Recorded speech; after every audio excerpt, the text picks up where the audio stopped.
Hoje em dia se fala muito em API. No Thread e no Thread Builder, inclusive, para você conseguir desbloquear todo o potencial da ferramenta para criar chatbots e fluxos de dados verdadeiramente dinâmicos, você precisa conectar APIs. O Thread Builder permite que você conecte qualquer API sem alterar a API propriamente dita. Porém, do que adianta falar em API se você não souber o que é API, se você não souber o que é HTTP? Nesse vídeo, eu vou tentar descrever para você na forma mais clara possível o que é API e o que é HTTP. Dessa forma, você pode passar a criar chatbots, a passar a usar o Thread Builder com tranquilidade. Bom, basicamente, API em inglês quer dizer Application Programming Interface. E em português, interface de programação de aplicação, que é uma forma de expor recursos de uma aplicação para que outras aplicações tenham acesso a ela, só que sem envolver os detalhes de implementação dessa aplicação que está expondo os seus serviços. A aplicação exposta por API vira uma provedora de serviços. Você tem aqui a API e várias outras, e acontecem várias conexões externas nisso. E essa API por trás dos panos está abstraindo a aplicação original, sem que você precise acessar a aplicação original, sem que você tenha acesso à base de dados da aplicação original, que pode ser em qualquer linguagem, pode ser um software às vezes de milhões de linhas de código,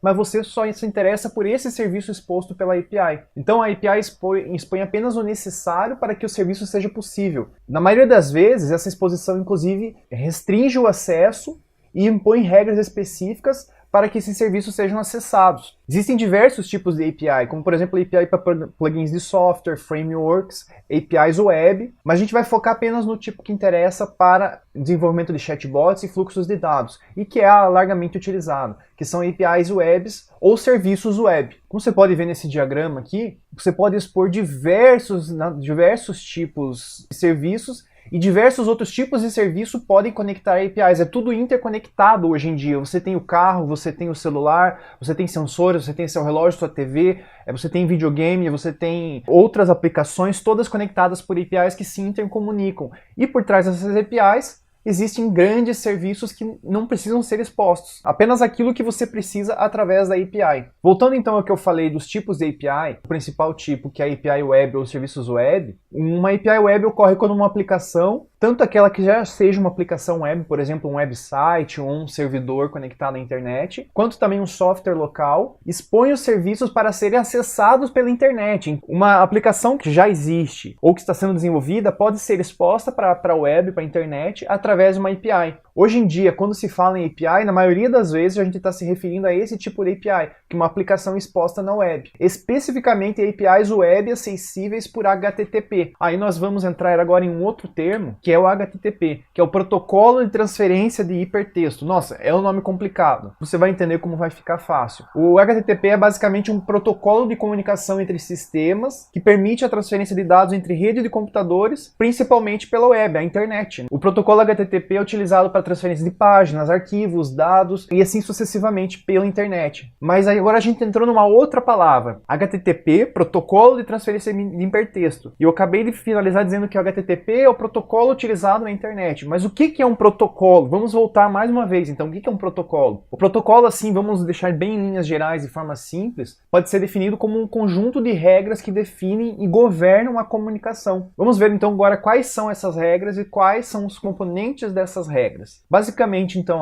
uma comunicação HTTP é composta por uma chamada ou uma requisição, em inglês request, como você pode ver aqui, ó, request, e também uma resposta, ou response em inglês. Essa chamada é feita que se chama num cliente HTTP, normalmente é o navegador web, por exemplo, o Google Chrome ou Firefox, o teu celular com um navegador web, uma outra aplicação, por exemplo, o Thread é um cliente HTTP que faz chamadas e requisições HTTP. Qualquer tipo de aplicação pode virar um cliente HTTP desde que desenvolvido para tal. Então, um cliente HTTP faz uma requisição para um servidor web, tá vendo aqui na direita. Esse servidor vai trabalhar essa requisição, a implementação é dele, então a aplicação que está sendo chamada que vai trabalhar essa requisição, e vai retornar uma resposta para o cliente que chamou originalmente a requisição. Esses são os componentes principais, uma chamada ou requisição, request, e uma resposta, response. A requisição, request, é composta de vários elementos.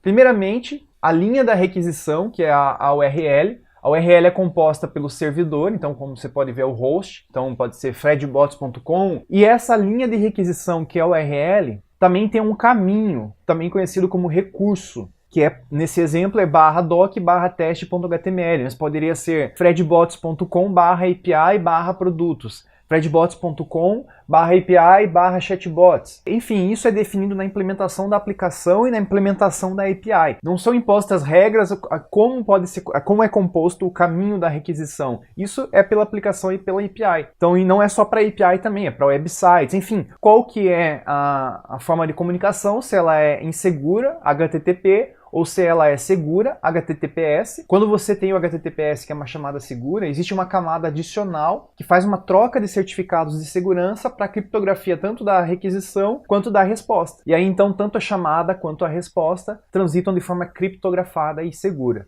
Uma requisição HTTP também tem cabeçalhos, em inglês chamado headers. Esses cabeçalhos eles contêm meta-informação sobre a comunicação, elas têm, ou seja, informações adicionais. Por exemplo, sobre o servidor, sobre o cliente, que pode ser o usuário ou o computador, né? Mas o que são essas informações adicionais sobre o cliente, sobre o servidor? Por exemplo, o tipo de conteúdo enviado e esperado. Uma imagem, texto, uma página HTML, um vídeo, o idioma, token de autenticação e autorização. Normalmente, então, é passado por cabeçalhos. Qual é o tamanho da requisição? Qual é o navegador? E assim vai. O método ou um verbo, nesse caso aqui, como você pode ver, é o get. Esse método ou verbo identifica a ação desejada a ser executada nesse recurso. Lembre-se então que o recurso é o caminho. Nesse caso aqui é doc/teste, esse é o recurso. Qual que é a ação a ser executada? Quando é um get, quer dizer assim, normalmente significa obter o recurso. Então, eu quero obter a página teste.html. Mas também existe o método ou verbo chamado post, que quer dizer um novo recurso. Quando você envia um formulário num site, por exemplo, no Facebook, você vai fazer um post lá. Normalmente é um verbo post, facebook.com/postagens. Quer dizer, você vai adicionar uma nova postagem. Então, é um verbo aqui chamado post. Existe também o put, P-U-T, que é atualizar um recurso. Então, digamos que você tem um produto, você quer atualizar ele, você vai fazer put, meusite.com/produtos/id do produto e informações novas do produto, vai estar no put. O verbo delete, para remover um recurso. Existem outros, mas não são pertinentes a esse tutorial, normalmente são esses utilizados: get, post, put e delete. Porém, note que isso também não é uma regra rígida, mas isso também depende da implementação do servidor. Pode ser que a aplicação, a API, aceite apenas verbos get, e tudo acontece pelo get, ou tudo pelo post. Porém, é padrão, como o nome diz, é um protocolo que define regras, é padrão você usar os verbos de acordo com a ação desejada. Só que sem exceção, quando é para obter recursos via navegador web, é sempre get. E normalmente também tem um corpo da requisição. O corpo pode conter, por exemplo, os dados que você enviou no formulário, os dados que você vai fazer numa chamada API, por exemplo, vai enviar dados do pedido, vai enviar dados do produto. Pode ser o upload de um arquivo. Então, no corpo, no body, né, em inglês, vai ter o arquivo sendo enviado, os dados do arquivo sendo enviado. Nem toda requisição tem corpo, já o get não suporta um corpo. A resposta contém, inicialmente, um código de status HTTP. Esse código de status, dezenas e dezenas de códigos, mas normalmente o mais utilizado é o 200, quer dizer, a requisição foi bem sucedida, o servidor retornou 200, ok, deu tudo certo. O 404 você provavelmente conhece, quando você tenta acessar uma página que não existe, vai dizer página 404 não encontrada. O código 404, então, quer dizer o servidor, a API, a aplicação dizendo 404, quer dizer, não existe esse recurso aqui. O código 500, quer dizer, é um erro no servidor. 422, um erro de dados, então digamos que você precisava preencher um campo de formulário de produto e não preencheu o nome do produto. A API vai retornar 422 com um código de erro dizendo o que aconteceu. 401, 403 normalmente quer dizer não autorizado, recusado. Mas existem diversos outros e, mais uma vez, isso depende da aplicação. Se a tua aplicação retornar sempre, por exemplo, HTTP 422, é coisa da implementação dela. Não é o adequado, e não é o que acontece normalmente, as aplicações normalmente tratam corretamente os códigos de retorno, 200 ok, 404 não encontrado, enfim, mas você pode encontrar casos que misturam os códigos ou que usa de uma outra forma padronizada pela aplicação. A resposta também tem cabeçalhos, dizendo informações adicionais sobre a resposta. E o corpo? O corpo, por exemplo, nesse exemplo aqui, nós fizemos um get doc/teste.html. No corpo veio o que tem nessa página HTML, então tem aqui My Homepage.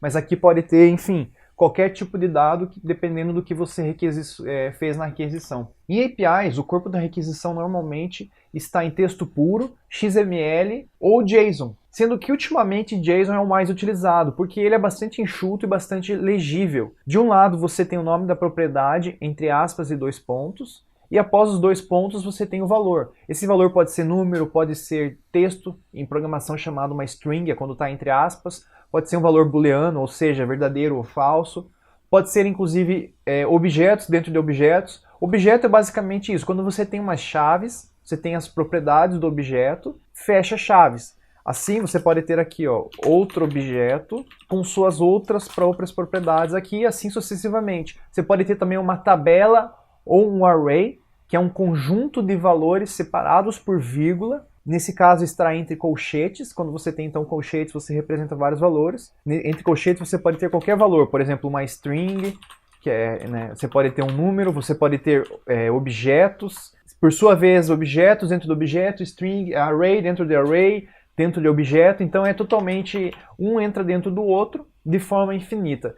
Depende realmente da API e do valor que está sendo retornado. Mas note que o valor de retorno não precisa ser obrigatoriamente JSON. Mais uma vez, depende da implementação. Você talvez não saiba, mas você faz requisições HTTP, chamadas HTTP a todo no momento. No seu navegador, quando você digita uma URL na barra de endereços, você na verdade está fazendo uma requisição GET. Então lembra que a gente falou do verbo GET, de obter algo? Você vai fazer então GET, a URL, isso manda para o servidor que mapeia a sua URL para aonde quer que esteja aquele recurso chamado na URL e vai retornar para você. Quando o navegador recebe uma resposta, código de resposta HTTP 200, aí você recebe a página, mas pode também receber 500, enfim, e qualquer um dos códigos de retorno, e o navegador ou a aplicação vão tratar isso, depende sempre da implementação. Vamos ver isso na prática? Abra o Google Chrome e aperte Ctrl Shift J, para você pode ser que apareça aqui do lado ou aqui embaixo. Aperte Network ou Rede e marque Doc, ok? E agora entre em qualquer site, eu vou entrar no fredbots.com. Bom, olha o que acontece. Apareceu aqui, name fredbots.com, type document, status 200, ok. Lembra que a gente acabou de falar o código de status HTTP? Agora clique no fredbots.com, no site que você abriu. Veja aqui, o URL da requisição, método, status code de retorno.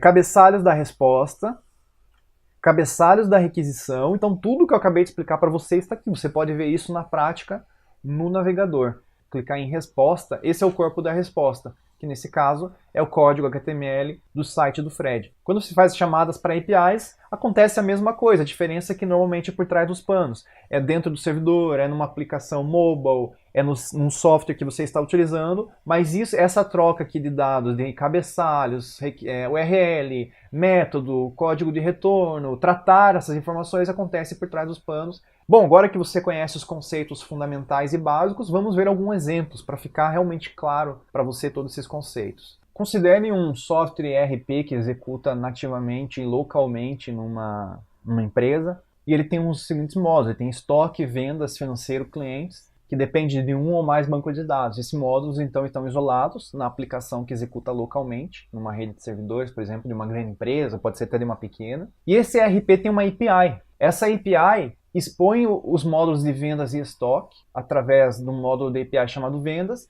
e expõe o módulo de clientes. Como você pode ver, a API está isolada dos módulos principais do ERP. A implementação então do ERP em si está escondida através da API, expondo apenas alguns serviços aqui. Como a gente pode ver, o servidor então para essa API https domínio IP API, e tem aqui dois recursos, recurso clientes e recurso pedidos. O recurso pedidos tem vários subrecursos, então obter um único pedido, get /pedidos /id do pedido, obter todos os pedidos, adicionar pedido, atualizar pedido. Caso a gente fosse acessar isso aqui diretamente no ERP, teríamos que conhecer todo o código-fonte do ERP, teríamos que conhecer a linguagem utilizada, teríamos que falar direto com o banco de dados, enfim, conhecer a grande malha de complexidade que é esse ERP. Mas nesse caso, como ele já expõe uma API para ir direto aonde a gente precisa, fica muito mais fácil agora criarmos aplicações que utilizem esses serviços expostos pelo ERP. E também essas chamadas provavelmente têm tokens de autenticação, e elas expõem apenas o necessário para o cliente logado. Digamos que aqui seja a loja 1 logado ou o usuário 1 logado. Ele vai obter, quando ele fizer essa chamada getPedidos/id, a API provavelmente vai ver se ele tem permissão para acessar esse ID de pedido, porque o token dele vai estar nos cabeçalhos, e aí vai verificar se ele tiver autorização, retorna o pedido, ou talvez a própria API fale para os módulos do ERP para comparar as permissões e ver se o usuário sendo chamado tem acesso a esse pedido. A mesma coisa com os clientes. Então esse é um primeiro exemplo de uma API específica para um produto, por exemplo, próprio da sua empresa, enfim, algo muito fechado, que você consegue abrir através da API e expor isso para a web. Existem também APIs públicas, por exemplo, a API do Twitter, como você pode ver aqui, ó, Get, Status, Home Timeline. Então, com esse endpoint do Twitter, você pode obter tweets. Aqui existem quais são os parâmetros que você passa na chamada, qual é a forma da resposta, quais informações do recurso, então, por exemplo, precisa autenticação, qual é a URL final. E existem vários outros endpoints de API na API do Twitter. Eu acabei de introduzir agora um outro termo para você que se chama endpoint. O endpoint quer dizer qual é o caminho para um recurso de uma API. Então aqui, por exemplo, o endpoint Status User Timeline. Nós temos vários outros endpoints, coleções de tweets, de cards, e assim vai. Buscar tweets. Então tem os endpoints para buscar tweets. Então o Twitter expõe essas APIs. Imagina ter que acessar o coração do Twitter para poder extrair tweets. Já a API você consegue puxar aquilo apenas que você precisa e o Twitter expõe apenas os dados necessários. Google Sheets, né, as planilhas do Google. Ele também tem uma API relativamente complexa, mas que expõe a possibilidade de você ler e escrever valores de planilhas, você criar planilhas, você lidar com fórmulas e assim sucessivamente. É uma API até relativamente complexa. Ó, dá uma olhada aqui, ler um valor. Bom, como você aprendeu agora, então o verbo get, que é para obter um recurso, sheets.googleapis.com, planilhas, ID da planilha, valores e o range da planilha. Ler vários valores, escrever vários valores, ó, post, put, tá vendo? Então tudo que você aprendeu agora há pouco, em prática. Isso funciona na prática, as APIs funcionam dessa maneira. Com os conhecimentos desse vídeo, agora você tem noções básicas de API e HTTP e pode criar fluxos de dados chatbots verdadeiramente dinâmicos conectados a um ou mais serviços dentro do Thread Builder.